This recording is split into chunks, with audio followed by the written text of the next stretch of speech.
Try muna natin 'to ng Hmm.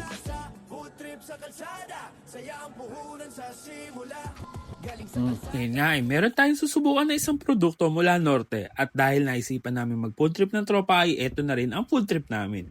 Ito nga ang authentic Ilocos Longganisa ng Macarias Kitchen, Ilocos Longganisa. Take note, Ilocos Longganisa at hindi vegan longganisa. Umorder nga kami ng 2 kilos pero yung 1 kilo lang ang lulutuin. Madali lang naman ito lutuin. Kailangan mo lang pakuluan sa kakaunting tubig, antayin mo lang kumulo hanggang sa matuyo at saka mo butasin isa-isa ang longganisa gamit ang tinidor. At dyan unti-unting magkakatas ang longganisa ng kanyang sariling mantika kung saan ito unti-unting mapiprito. Pwede mo itong lutuin sa kung anong preference mo, pwedeng tostado o pwedeng sakto lang. And that's it, real quick ay luto na ang ating Macarias Kitchen Ilocos Longganisa. Kaya pwede na mag-food trip. The best partner dyan, syempre ang mainit na kanin o fried rice, tapos samahan mo pa ng itlog. At dahil luto na, pwede na mag-food trip ang tropa at syempre pati tayo ay magpo-food trip na rin. Kaya naman wag na nating patagalin na tara. Bakbakan na natin to. Let's go! So mga box, ayan, tikman na natin itong in-order namin na Macarias Kitchen na authentic Ilocos Longganisa. Ayan. So yung classic pala na Ilocos Longganisa is garlic. Ayan. Kita nyo yung garlic niya. Tikman natin. Grabe yung ano niya, buong buo.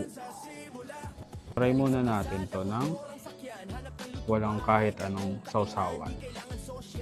Kain tayo.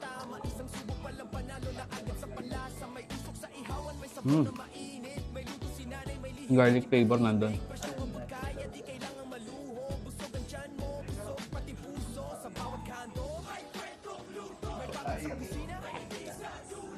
Kaya natin ng suka. The best.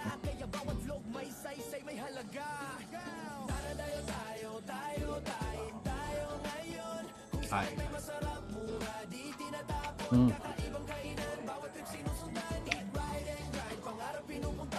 Yung longganisa niya mga box, hindi siya masyadong, actually parang wala siyang taba.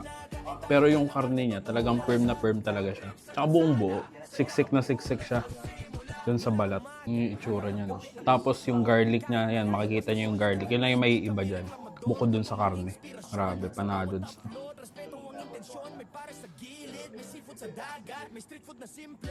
Ay.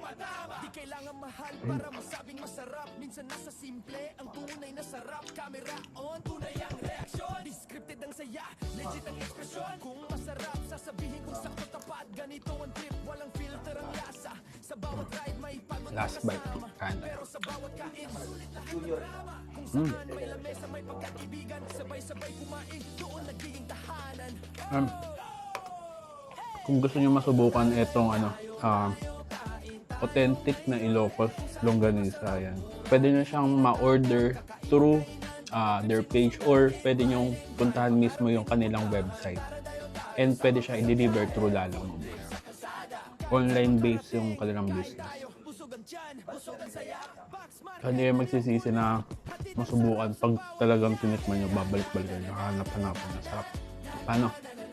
Busin ko muna to At kita-kits sa susunod yung dadayuin niyo sa may masarap, mura at kakaibang kainan. And don't forget to eat, ride and grind. Let's go!